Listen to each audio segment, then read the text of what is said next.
बिस्मिल्लाहिर्रहमानिर्रहीम। अच्छा स्टूडेंट, हम स्टार्ट करते हैं। आज जो हमारा न्यू टॉपिक है वो है रिप्रोडक्शन इन बैक्टीरिया। पहले आपने बैक्टीरिया के बारे में स्टडी किया, उसके स्ट्रक्चर्स के बारे में, डिफरेंट तरह की उसमें स्ट्रक्चर्स पाई जाती हैं। आज हमने जो डिस्कस करना है वो है रिप्रोडक्शन। तो हम बैक्टीरिया के रिप्रोडक्शंस की बात करें तो दो तरह की इसमें रिप्रोडक्शंस पाई जाती है। एक है सेक्सुअल रिप्रोडक्शन और दूसरी है एसेक्सुअल रिप्रोडक्शंस। जैसे कि आपने एफएससी के पार्ट में भी पढ़ा होगा कि सेक्सुअल और एसेक्सुअल में क्या डिफरेंस है, तो मैंने आपकी आसानी के लिए यहाँ पे डेफिनेशन लिखी है। Asexual reproduction does not involve formation and fusion.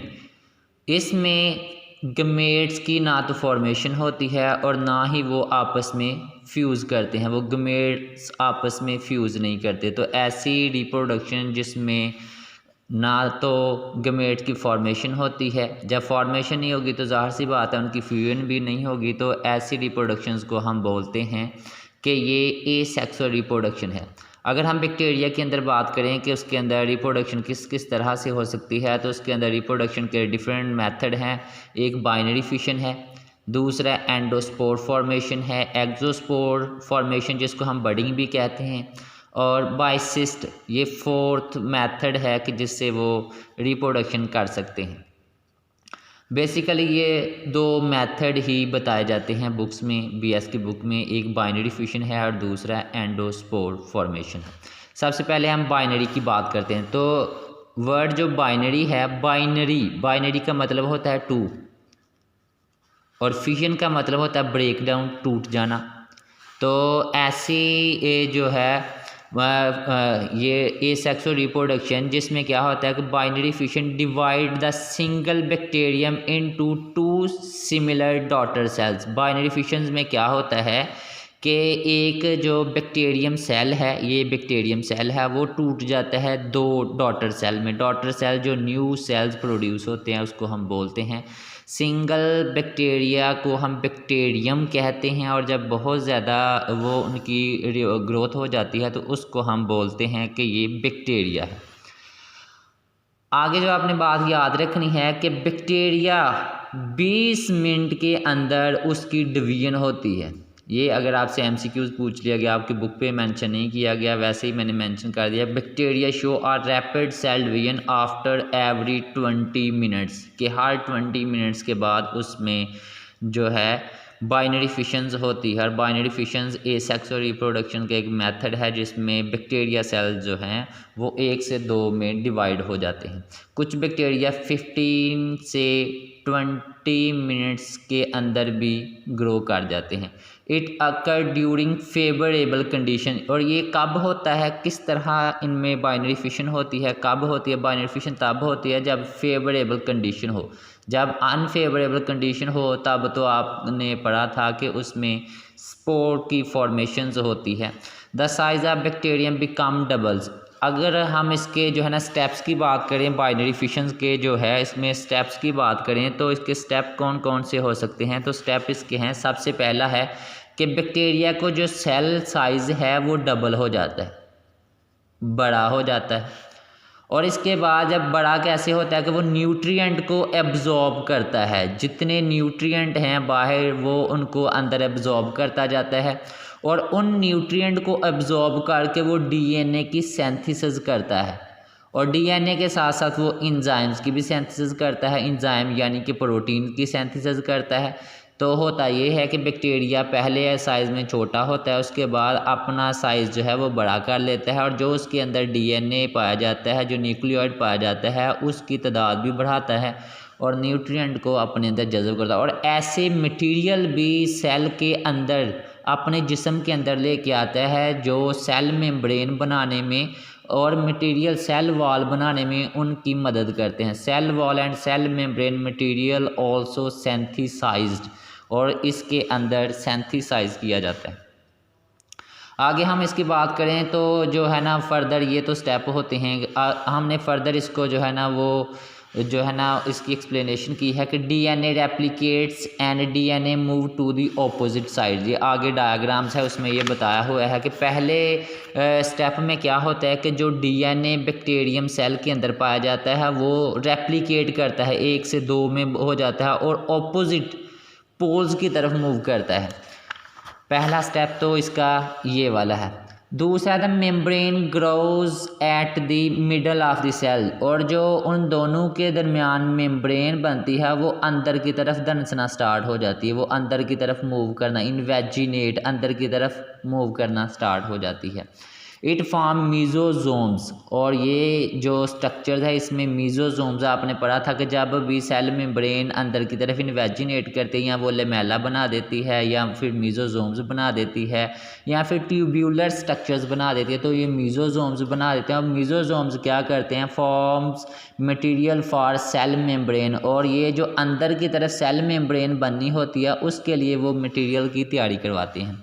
और फाइनली आखिरकार ये होता है कि membrane join in the middle, it divide the bacterium into 2, और जो बैक्टीरियम है वो 2 में डिवाइड हो जाता है। ये स्टेप में यहाँ पे बताया हुआ है। फर्स्ट स्टेप में क्या हुआ है कि जो उसका डीएनए है वो रेप्लिकेट हुआ, उसकी जो लेंथ है वो डबल हो गई है, और उसके बाद जो डीएनए है वो ऑपोजिट साइड में मूव कर गया है, और ऑपोजिट साइड में मूव करने के बाद ये जो सेल मेम्ब्रेन है वो अंदर की तरफ इन्वेजिनेट हो रही है और मीजोजोम्स बना रही है। और वो मीजोजोम्स क्या करती है, सेल मेम्ब्रेन बनाने के लिए मटेरियल्स प्रोवाइड करते हैं। ये अंदर साइटोप्लाज्म है, ये न्यूक्लियर मटेरियल बताया हुआ है, इसके बाद सेल वॉल बताया हुआ है, ये साइटोप्लाज्म जो अंदर मटेरियल है, और फाइनली बैक्टीरिया सेल, ये 2 बैक्टीरिया सेल में डिवाइड हो जाता है। और ये कितनी ड्यूरेशंस में होता है, 20 मिनट्स में। कुछ स्पीशीज़ ऐसी होती हैं बैक्टीरिया की जिनमें 15 मिनट्स जो है ना वो लगते हैं, तो ये जो है ना आपने बताना है। आगे आपने बताना है जनरेशन टाइम। जनरेशन टाइम क्या होता है, the interval of time until the completion of the next division is known age generation time. वो सारा का सारा टाइम जिसमें एक बैक्टीरिया 1 से लेकर 2 में डिवाइड हो जाता है, जितना टाइम इसको लगता है उसको बोलते हैं जनरेशन टाइम।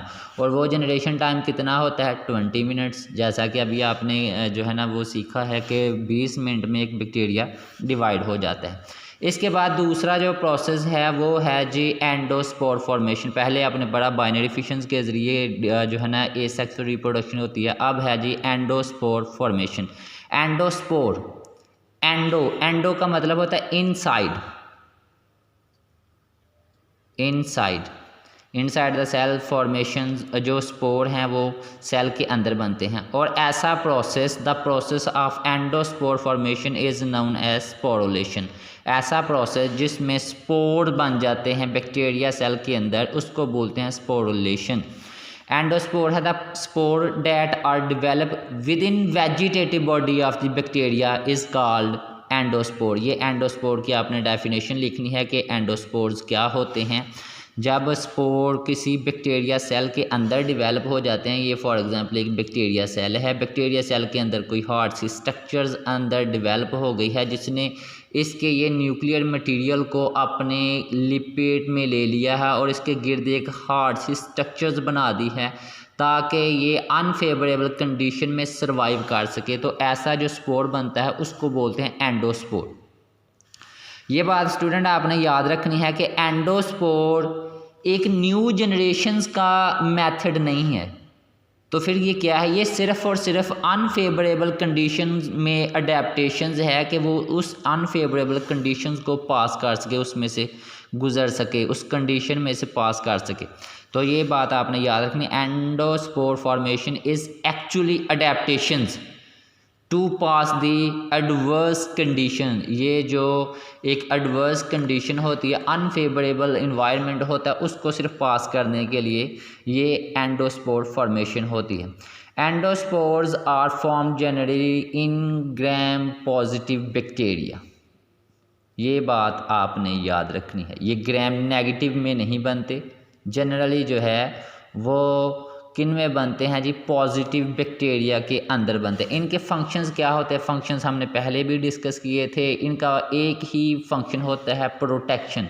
किस से प्रोटेक्शन करवाना, प्रोटेक्शन करवाना हाई टेम्परेचर से, हाई अल्ट्रावायलेट रेडिएशन से, डेसिकेशन से। डेसिकेशन पानी की शदीद कमी जिसमें मुकम्मल तौर पर पानी सेल से खारिज हो जाता है, उससे बचाते हैं। केमिकल डैमेज, कोई भी केमिकल जो बैक्टीरिया को दिया जाता है उसको मारने के लिए, किल करने के लिए, उस से भी इसको बचाता है। और इंजाइमेटिक डिस्ट्रक्शंस, और कोई भी ऐसा एंजाइम जो सेल को ख़राब कर सकता है बाहर से इंटर होकर सेल के अंदर, उसकी डिस्ट्रक्शन से भी इसको बचाता है।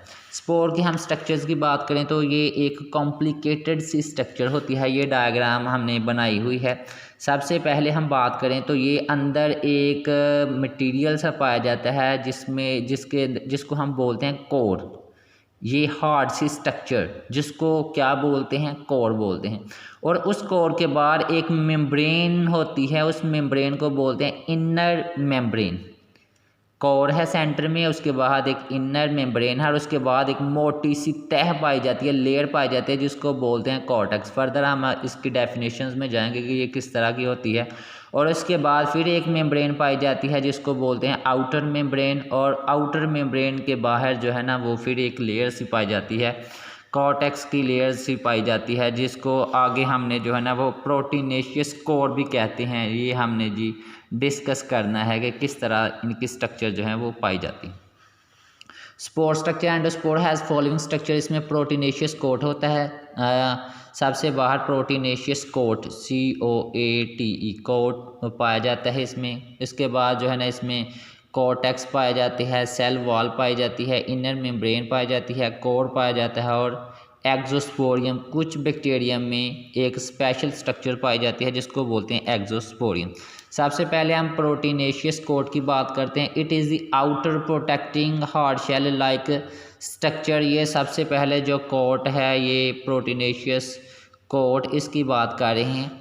मेड अप ऑफ प्रोटीन, जो प्रोटीनेशियस कोट का बना होता है, जिसको हम प्रोटीनेशियस कोट ही बोलते हैं। इसका फंक्शंस क्या होता है, किस काम की होती है? ये provide chemical and enzymatic resistance. तो आपको बताया था कि जो भी बाहर लेयर पाई जाती है उनका सबसे मेन काम प्रोटेक्शन होता है। इसके बाद इसके अंदर है कॉर्टेक्स, है very thick layer just beneath the coat. Coat के नीचे एक बहुत ही मोटी सी तह पाई जाती है, मेड अप स्पेशलाइज्ड पेप्टाइडोग्लाइकेन। पेप्टाइडोग्लाइकेन्स क्या होते हैं? पेप्टाइड बॉन्ड, जो ग्लूकोज के मॉलिक्यूल्स हैं। ये जो आपने पढ़ा हुआ है FSC में, सेक्राइड्स पढ़े होंगे, पॉलीसेक्राइड, मोनोसेक्राइड, ओलिगोसेक्राइड्स हैं। तो जब बहुत ज़्यादा सेक्राइड्स के मॉलिक्यूल पेप्टाइड बॉन्ड के ज़रिए से आपस में जुड़ते जाते हैं तो पेप्टाइडोग्लाइकेन बना देते हैं। तो इसके नीचे एक हार्ड मोटी सी लेयर पाई जाती है जिसको बोलते हैं कॉर्टेक्स। ये जो मोटी सी लेयर है, फंक्शन इसका क्या होता है? Need for dehydration of the spore core, और ये उसकी डिहाइड्रेशन, उसमें पानी को ना अपने अंदर जज़ब कर लेती है। अगर पानी सेल के अंदर रहेगा तो फिर इसकी जर्मिनेशन हो जाती है, तो उसको जो है ना वो पानी को जज़ब कर लेती है। Provide resistant to high temperature, और दूसरा मेन फंक्शन इसका ये है कि ये हाई रेजिस्टेंस प्रोवाइड करती है। Germ cell wall present under beneath the cortex. Cortex के नीचे, ये फॉर एग्जांपल कॉर्टेक्स है, तो उसके अंदर वाली साइड पे एक और लेयर पाई जाती है जिसको जर्म सेल वॉल कहते हैं। It is form of peptidoglycan. ये भी पेप्टाइडोग्लाइकेन की बनी होती है, और इसका काम क्या होता है? When bacterium germinate it become cell wall. और यही जब बैक्टीरिया ने जर्मिनेट करना होता है तो जर्म सेल वॉल जो है वो एक कंप्लीट सेल वॉल में कन्वर्ट हो जाती है। इसके बाद आ जाते हैं इनर मेम्ब्रेन। उसके अंदर एक और मेम्ब्रेन पाई जाती है जिसको बोलते हैं inner membrane. Present under the germ cell wall, act as permeability barrier against several damaging chemicals. बहुत ज़्यादा केमिकल्स के लिए परमिएबिलिटी के तौर पे कुछ चीज़ों को अंदर गुजरने की इजाज़त देती है, जबकि कुछ को गुजरने की इजाज़त नहीं देती। इसके बाद सेंटर में आ जाता है कोर है। The centre of the endospore is called core. It exist in a very dehydrated state, और ये बहुत ही डिहाइड्रेटेड स्टेट में पाया जाता है। ये जी कोर है, इसकी बात कर रहे हैं। इसमें से पानी जो है वो निकल जाता है, और वो क्या करता है, ये जो कॉर्टेक्स है वो इसको डिहाइड्रेटेड करता है, पानी को एब्जॉर्ब करके। इसके अंदर DNA पाया जाता है, राइबोसोम्स पाए जाते हैं, और डिपिकोलाइनिक एसिड्स पाया जाता है। इसके बाद कुछ बैक्टीरिया है जिसके गिर्द एक स्पेशल स्ट्रक्चर पाया जाता है जिसको बोलते हैं exosporium. An additional protecting layer in some bacteria. कुछ बैक्टीरिया के अंदर एक जो है ना एक स्पेशल प्रोटेक्टिंग लेयर होती है जिसको बोलते हैं एक्जोस्पोरियम। प्लांट्स में इसको एक्जेन बोलते हैं, एक्साइन बोलते हैं इसको, और mostly present in bacillus species. और ये जो एक्जोस्पोरियम है ये मोस्टली एक बेसिलियस स्पीशी है बैक्टीरिया की, जिनके अंदर ये पाए जाते हैं। तो स्टूडेंट ये आपका लेसन था। आपने सबसे पहले जो है वो डिस्कस किया है कि रिप्रोडक्शन इन बैक्टीरिया, दोबारा से देख लें, सेक्सुअल है ये, सेक्सुअल है ये, सेक्सुअल के जो मेथड थे वो आपने डिस्कस किए। इसके बाद बाइनरी फिशन को डिस्कस किया, और बाइनरी फिशन को डिस्कस करने के बाद आपने दूसरा स्टेप जो था वो एंडोस्पोर फॉर्मेशन था। इसमें आपने बाइनरी फिशन की डायग्राम्स को अच्छे तरीके से लेबल करना है और बनाना है इसको। फिर इसके बाद जो है ना वो एंडोस्पोर फॉर्मेशन और उसकी स्ट्रक्चर्स, एंडोस्पोर किस तरह से बनता है, इनके फंक्शंस क्या हैं, ये फंक्शंस आप एंड पे भी लिख सकते हैं। और इसको जो है ना आपने फर्दर जो है ना वो इनकी जो हेडिंग्स हैं वो बना के इनको लिखना है जी।